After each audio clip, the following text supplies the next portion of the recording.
नमस्ते, welcome welcome to bug bug with Karan Razdan. एक और पॉडकास्ट। हमारी Bombay film industry, Mumbai film industry सिर्फ इंडियंस से नहीं बनती है, उसमें देश विदेश के कई लोग बाहर से आते हैं। आज आपको एक ऐसे ही गेस्ट से मिलवाने जा रहा हूं जो रशिया से आई हैं। Welcome Elina Toteja. Thank you so much. Thank you मुझे इनवाइट करने के लिए आपकी शो में। तो मोस्ट वेलकम अलीना।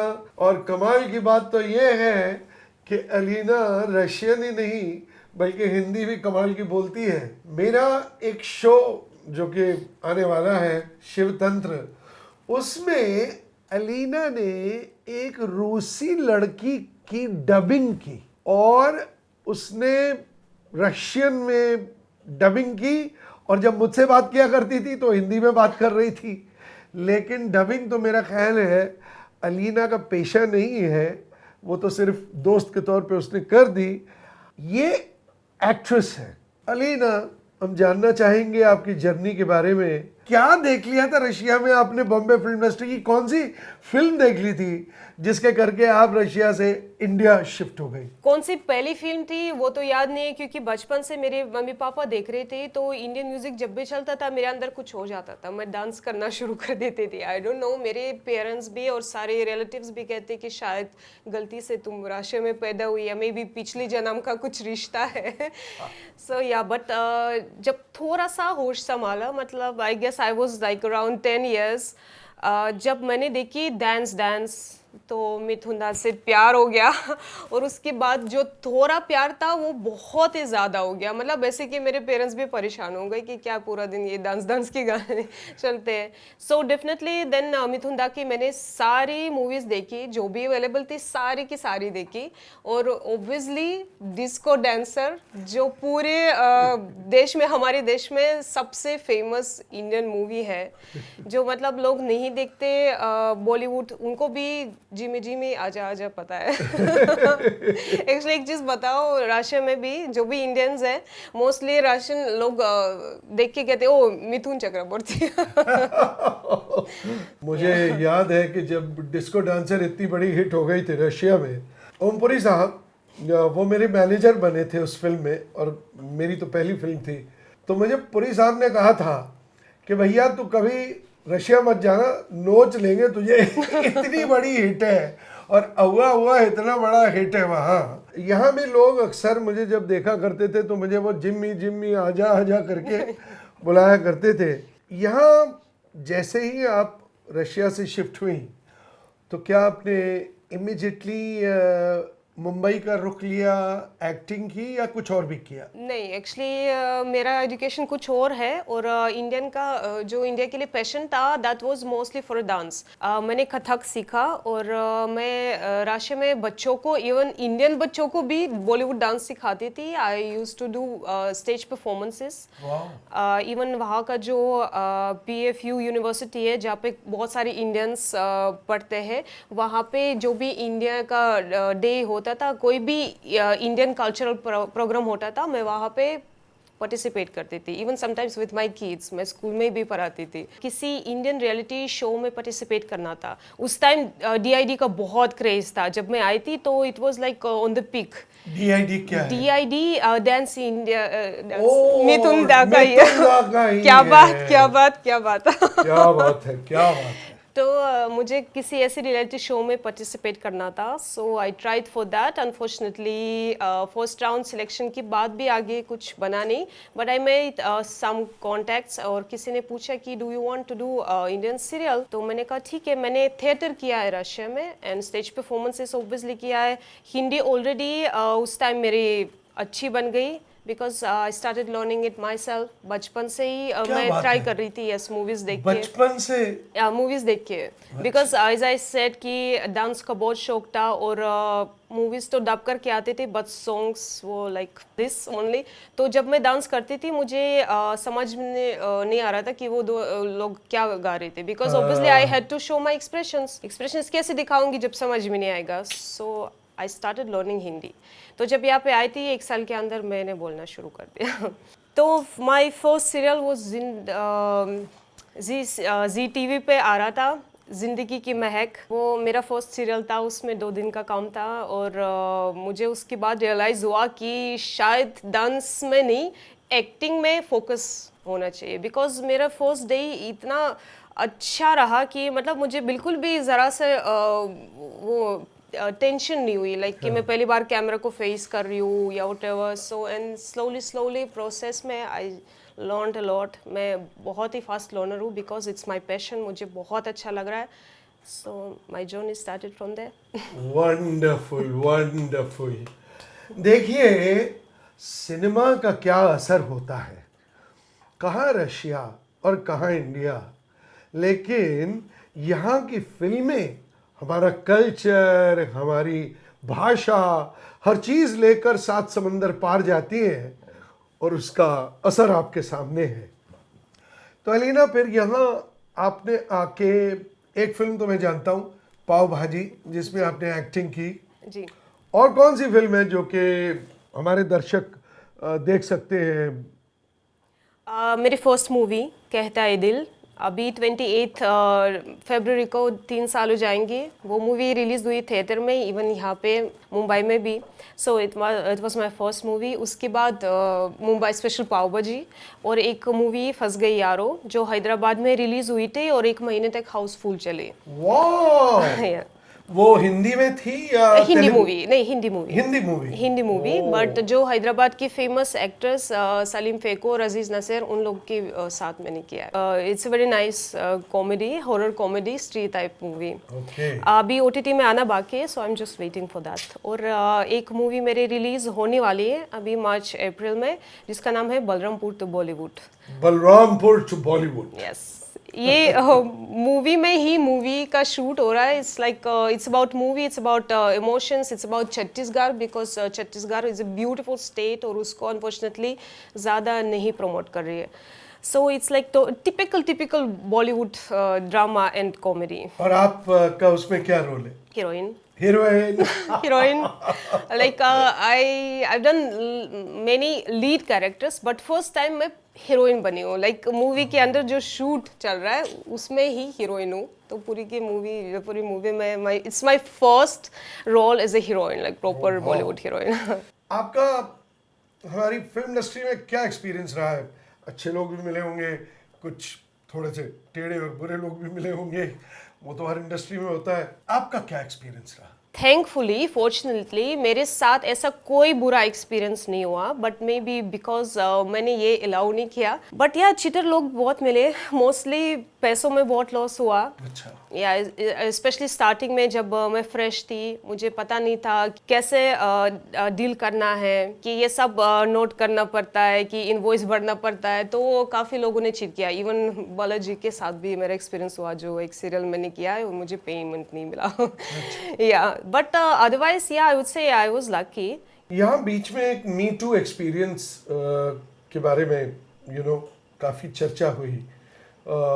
आपके साथ कोई ऐसी घटना घटी? ऑफर्स थे, आई गॉट ऑफर्स। स्पेशली लोग पूछते तुमने साउथ में क्यों नहीं किया अभी तक। साउथ के साथ मैंने साउथ की टीम के साथ काम किया है, बट जो मूवी थी दैट वाज इंग्लिश मूवी, और उसमें सारी एक्टर्स इंटरनेशनल थे, तो वो अलग ही एक्सपीरियंस था। अदरवाइज साउथ के जितने भी ऑफर्स आए मेरे पास, अनफॉर्चुनेटली उसमें कॉम्प्रो का आया था। बट ये ज़रा थोड़ा सा हम इस बारे में बता दें कि ये मैंने भी एक फॉर्म पढ़ा है, किसी लड़की ने ही मुझे दिया पढ़ने को। जो कास्टिंग डायरेक्टर था उसका ये फॉर्म था, और उसमें हाइट, एज, कि आप किस तरह के रोल करना चाहेंगे वगैरह वगैरह, ये सब तो था ही। लेकिन इसमें सबसे नीचे लिखा हुआ था कॉम्प्रोमाइज, यानी कि क्या आप रोल के बदले कुछ डायरेक्टर को या प्रोड्यूसर को या कास्टिंग डायरेक्टर को कुछ दे सकती हैं। आप समझ सकते होंगे मेरा मतलब क्या है by compromise, what do I mean. तो आपको जो भी साउथ के ऑफर्स आए उसमें कॉम्प्रोमाइज का ऑफर आया? या बट ऐसे लिख के नहीं, हाँ लिख के हाँ, बट वो फोन पे कि चलो ठीक है, आपका प्रोफाइल बहुत अच्छा लगा, हम आपको इतना पैसा देंगे, बट हमारा यही कंडीशन है। हाँ, और वो डायरेक्ट बोलते हैं, जैसे बॉलीवुड में भी, बॉलीवुड में काम लोगों से मैंने ये ऑफर सुना है, बट यहाँ पे बोलते हैं लाइक स्पेशल कंडीशन बोलते हैं, मतलब डायरेक्टली कोई नहीं बोलता because of this Bollywood me too में- थिंग, या स्पेशल कंडीशन। बॉलीवुड में स्पेशल कंडीशंस के यस। टर्म से जाना जाता है, अब आप स्पेशल समझ सकते हैं। और साउथ में सीधा सीधा कॉम्प्रोमाइज। सीधा बोलते हैं कि फोन पे कि ठीक है, नहीं है तो ठीक है। मैं बोल एक्चुअली अच्छा तो नहीं लगता, बट मैं फर्स्ट टाइम तो मुझे बहुत ही गुस्सा आया जब मैंने फर्स्ट टाइम सुना, but after that I realise कि मतलब गुस्सा करने से कुछ नहीं होता, कि it's better just to say no. मैं सबको बोलती हूँ I can compromise only in money, if I like the character मैं थोड़ा कम पैसों में कर लूंगी। अब मुझे लाखों में प्रॉमिस मत करो, अब मुझे अच्छा कैरेक्टर तो it's like up to you. एक चीज मुझे समझ में आई कि यहाँ पे ताली दोनों साइड से बजती है ना, दोनों पाम से, वो तो बिकॉज सारी दुनिया में ताली दो ही तरफ से बजती है। यस। बट इंडस्ट्री में मतलब यहाँ पे कोई फोर्स नहीं करेगा, कोई जबरदस्ती नहीं करेगा, it's only up to you, आपको कौन से रास्ते पे चलना है। और एक चीज ये भी है, कितने लड़कियों का एक्सपीरियंस है कि बोलते हैं कि सब करने के बाद भी कुछ नहीं मिलता। तो ये एक सीख होनी चाहिए न्यू कमर्स को कि अगर कल को आपको कोई कॉम्प्रोमाइज करने के लिए कह रहा है, तो ये ज़रूरी नहीं है कि कॉम्प्रोमाइज करने के बाद भी आपको रोल मिलेगा। आपने अलीना पता करने की कोशिश की उनसे कि किसके साथ कॉम्प्रोमाइज करना पड़ेगा? नहीं, मैंने कोशिश भी नहीं की, बिकॉज मेरा स्टार्टिंग से ये उसूल था कि मैं चाहे छोटे प्रोडक्शन में काम करूंगी बट क्लियर करूंगी, बिकॉज इट्स माय पैशन। मुझे यहाँ पे ऑब्वियसली अच्छा लगेगा कि फेम मिलेगा अगर मुझे अच्छे प्रोजेक्ट्स मिलेंगे। I am looking forward to doing more massive movies, but it's my passion, मुझे प्रोसेस अच्छा लगता है। So I rather work with small productions than doing big movies, और अपने आप को खुद को फिर बाद में शीशे में देख के मुझे ये लगेगा कि मैंने किया क्या है, because it's my bringing, my parents are very conservative. बाकी सबकी चॉइस है, मैं किसी को जज नहीं करती। आई नो कि बहुत सारी लड़कियां ये सब करने से ऊपर भी पहुंच गई, इट्स ओके, मे बी उनका लक था, मे बी उनकी चॉइस थी, बट मेरी खुद की चॉइस है। और मेरे लिए ये जो मैंने कहा, ये मेरा पैशन है, मेरा डेडिकेशन है, मेरा हार्ड वर्क है, एंड या दैट्स माय चॉइस। आपको लगता है कि बड़े प्रोडक्शन हाउसेस ये प्रपोजल ज़्यादा रखते हैं क्योंकि उनको पता है कि हमारे पास पावर है, वो आपको प्रमोट कर सकते हैं, वो आपको बड़ी फिल्म दे सकते हैं। छोटे प्रोडक्शन हाउसेस ऑब्वियसली उतना ज़्यादा आपको ना फेम दे सकते हैं ना मनी दे सकते हैं, तो वो कॉम्प्रोमाइज़ की बात ज़्यादा नहीं करते। सही लोगों तक के पहुंचने तक आपको कॉन्टेक्ट्स बनाने पड़ते हैं। So some girls think that it's maybe an easy way कि हमें किसी के थ्रू रिश्ता मिलेगा जो हमें स्टार बनाएगा या व्हाटएवर। अगर आपके पास टैलेंट नहीं है, आप कहीं नहीं जाओगे, मतलब आप कहीं पहुंचोगे नहीं। Yes, exactly. मुझे हमेशा अलीना ये जानना था कि इधर पहली, दूसरी, तीसरी, चौथी सीढ़ी क्या होती है? जैसे आप शुरू में किसके कांटेक्ट में आते हैं? कास्टिंग डायरेक्टर के? Yes, casting director. तो पहले आप कास्टिंग डायरेक्टर के कांटेक्ट में आते हैं, फिर कास्टिंग डायरेक्टर आपकी ऑडिशन कहीं भेजता है? जी, प्रोफाइल, ऑडिशन, वो सब भेजता है। जी। उसके बाद आपकी मुलाकात किससे होती है? सीधा डायरेक्टर या प्रोड्यूसर या फिर फर्स्ट एडी, जैसे फर्स्ट असिस्टेंट कहा जाता है, किससे होती है मुलाकात? एक्चुअली अलग अलग प्रोजेक्ट्स के लिए अलग अलग होता है process. It's like I started with serials, so I guess it's for newcomers it's the best way, because serials में बहुत ज़्यादा एक्टर्स की ज़रूरत होती है। लाइक यू कैन सी कि ऑलमोस्ट एवरी डे कोई ना सीरियल लॉन्च हो रही है, so it's the easiest way. और जहाँ पे ये सब चीज़ें ज़्यादा नहीं चलती, it's like I know so many people who just through their talent and hard work they got good serials, continuity में कर रही है। सो that is mostly through auditions. पहले open auditions रहते थे, so I used to do that. अभी जब corona आया तो mostly online auditions होते हैं। या ऑनलाइन बल्कि ज़्यादा सेफ है। Yeah, exactly. और it's like time saving because आपको पता है Yeah. मुंबई के ट्रैफिक के बारे में कभी Yeah. कभी इट्स लाइक पूरा दिन निकल जाता है। Yeah. सीरियल्स में मोस्टली मीटिंग्स नहीं होते, इट्स लाइक ऑडिशन के थ्रू अगर आप सिलेक्ट हो गए तो डायरेक्ट आपको कॉल टाइम देते and you go on the set. और जो मूवीज का it depends, like as I told you I mostly worked with small productions, तो डेफिनेटली मीटिंग्स होते हैं प्रोड्यूसर्स के साथ, डायरेक्टर्स के साथ, जहाँ पे डिस्कशन होता है, दे सी माई प्रोफाइल, हम बात करते हैं, अगर ज़रूरत है तो ऑडिशन लेते and after that we proceed for. अब ये जो नई वेब सीरीज का चलन शुरू हुआ है, तो वेब सीरीज में तो क्योंकि सेंसरशिप नहीं है तो बहुत ज़्यादा बोल्ड सीन्स हम पर्दे पे देख रहे हैं। तो अलीना, हो सकता है आपको भी किसी वेब सीरीज में बोल्ड सीन्स करने का ऑफर आया हो, तो आपकी इस पे क्या प्रतिक्रिया है? स्टार्टिंग में जब ये सब शुरू हो गया आई वॉज लाइक शॉक्ड बिकॉज जो मेरा जो बॉलीवुड के लिए जो इमेज था that was completely like ruined. जैसे ये वो फैमिली वैल्यूज, देन वो जो सारे में से शर्माती है लड़कियाँ वो सब गया। एक तो already it's rear that you can see Indian traditional dresses अभी बहुत कम मूवीज़ में देखने को मिलता है, और ऊपर से ये सब, so definitely that was not choice for me. मैंने आज तक कोई ऐसा ज़्यादा नहीं किया। या I have done kissing scenes and some kind of romance, but आज तक मैंने कपड़े नहीं उतारे and it's like my rule कि मैं वो नहीं करूँगी, बिकॉज जो मेरे दिमाग में जो इमेज है मुझे वो ही रखना है, because I am not here for making money and all. It's just definitely यहाँ पे सर्वाइव करने के लिए I need to make money, but it's not my first priority. और चाहे लोग मुझे जितना भी ऑफर कर लो, no I am not gonna do that. And I am so happy कि अभी जो रिसेंटली हुआ है वो जो राज कुंद्रा के साथ अभी ये सब काम हो गया। इवन उल्लू चैनल उन्होंने अभी नया चैनल निकाला अपना नाम साफ करने के लिए, अतरंगी। सो आई एम हैप्पी कि अभी ये सब काम हो गया। My web series 1702 was released on MX player, और it's like totally and like family वाला show. It's a comedy, political comedy, उसमें कुछ भी ऐसा नहीं है। मैं यहाँ एक ही बात कहना चाहूँगा, जो मैं अलीना की नज़र से बॉम्बे फिल्म इंडस्ट्री या इंडियन फिल्म इंडस्ट्री को देख रहा हूँ, क्योंकि बचपन से उससे फैसिनेटेड रही है, कि वो रशिया में देख रही थी कि फैमिली वैल्यूज़ की हम फिल्में बना रहे हैं, और वो ये देख रही थी कि पूरी फैमिली के साथ बैठकर फिल्म, इंडिया की फिल्म देखी जा सकती है। वहाँ से इसका सफ़र या अट्रैक्शन या आकर्षण हमारी फिल्म इंडस्ट्री की तरफ शुरू होता है, और यहाँ तक पहुँच गया है कि अब वो कहती है वेब सीरीज़ बन रही है तो वो बॉलीवुड के संस्कार कहाँ गए, वो शर्माना कहाँ गया हीरोइन का, वो गाने गाना कहाँ गया, वो रोमांस कहाँ गया, और वो अब फैमिली के साथ बैठकर वो देखी नहीं जा सकती।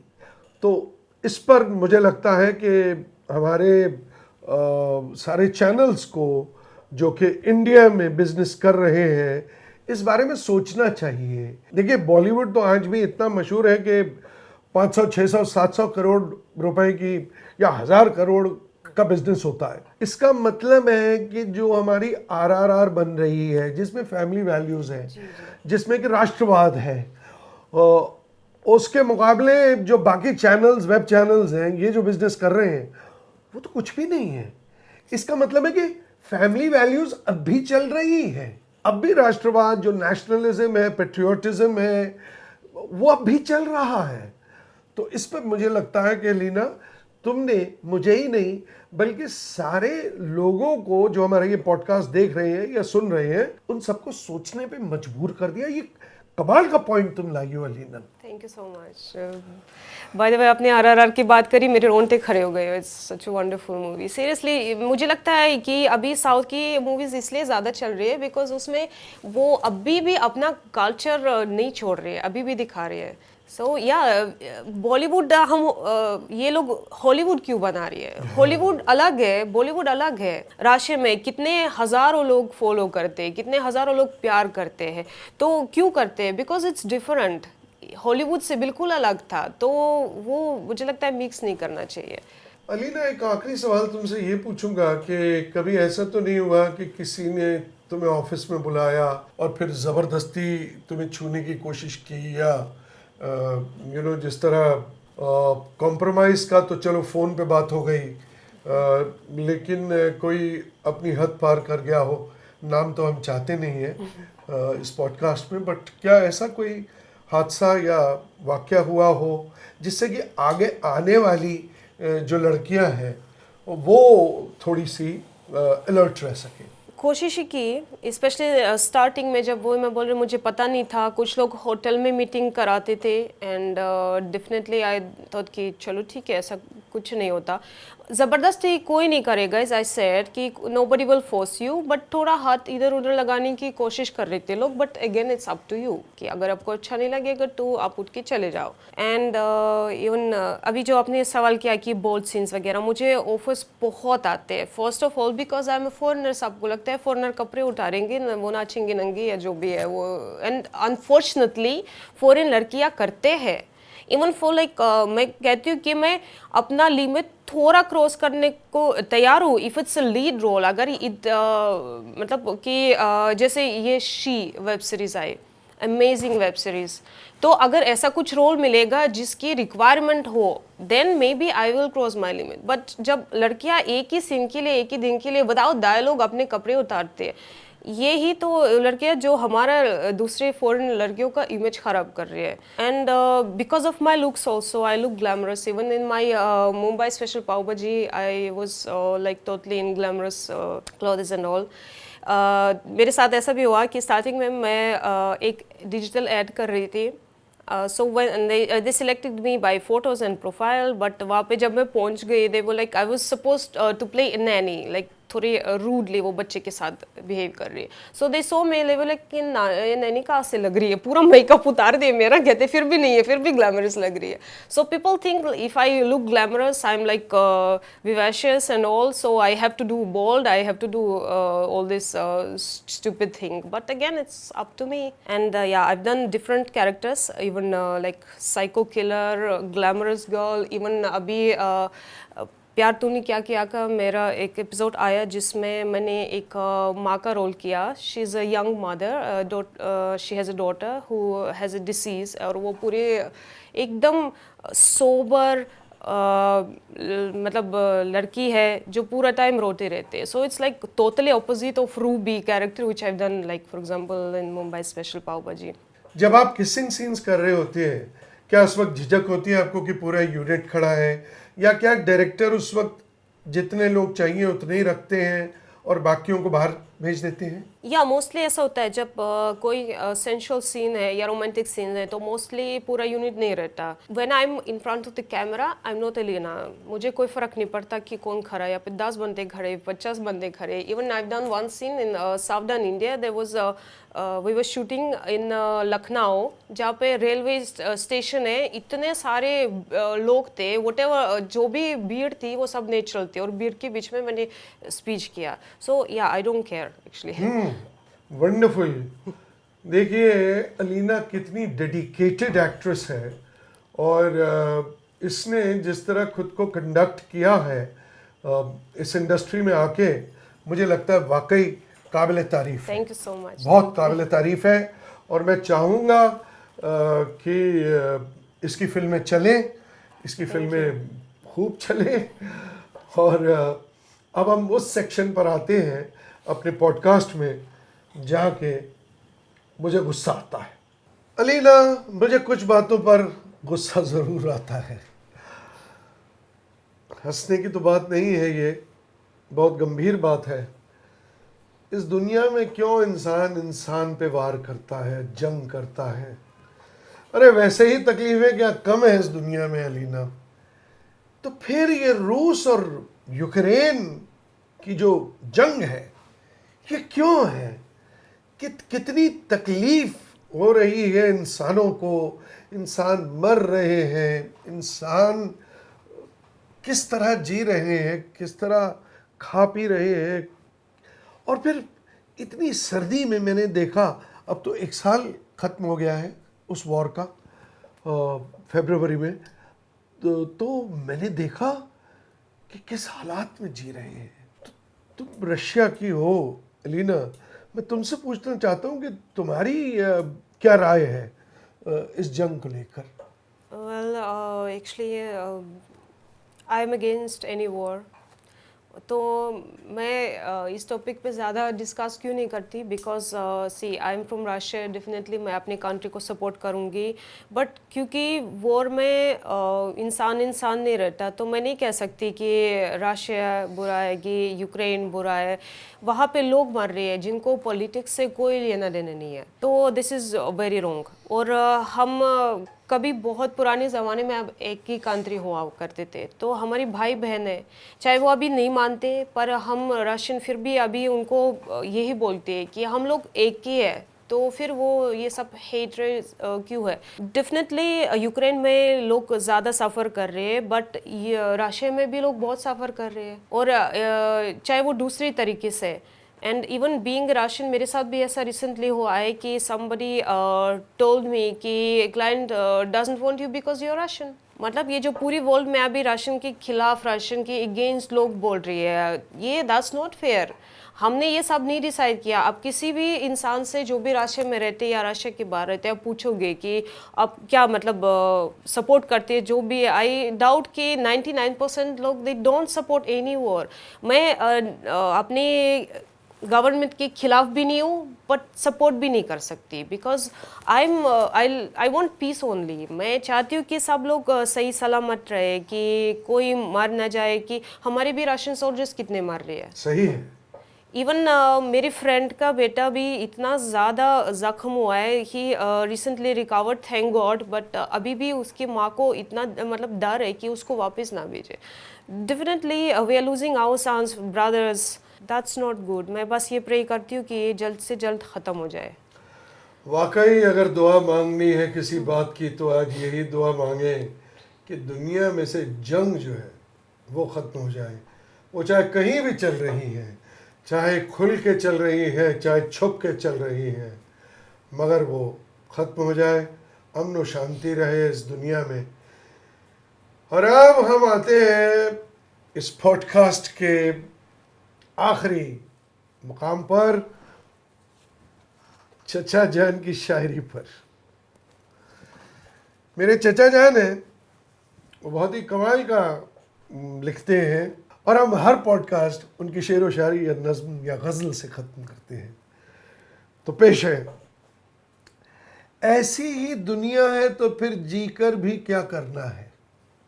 जिस तरह की अभी हम दुनिया की बात कर रहे थे, जंग से भरी दुनिया, ऐसी ही दुनिया है तो फिर जीकर भी क्या करना है। यही ज़िंदगी है तो जैसा जीना वैसा मरना है, दोनों एक हो जाते हैं जी। अपने बहुत बने पर कोई वक्त पे काम नहीं आया। अपने बहुत बने पर वक्त पे कोई काम नहीं आया, क्यों फिर अपने दिल को जलाना, काहे का आहें भरना है। Nice, very nice. तो चचा जान के ऐसी शेर छोटी सी नज़्म के साथ हम आज का पॉडकास्ट ख़त्म करते हैं। अलीना, आप आए, बहुत बहुत शुक्रिया, आपने बुलाया। Thank you so much. Okay, and हम फिर मिलते रहेंगे। और आपको अगर अलीना और मेरा ये पॉडकास्ट पसंद आया तो इसे शेयर करिए, सब्सक्राइब करिए, लाइक करिए, और वो छोटा सा एक बेल आइकन बना रहता है ना, उसे टच कर दीजिए, ताकि आपको नोटिफिकेशन आ जाएगा जब हमारा अगला पॉडकास्ट आएगा। तब तक के लिए बहुत बहुत शुक्रिया, धन्यवाद। और क्योंकि अलीना यहाँ है तो 10 वधानियाँ। 10 विदानियाँ।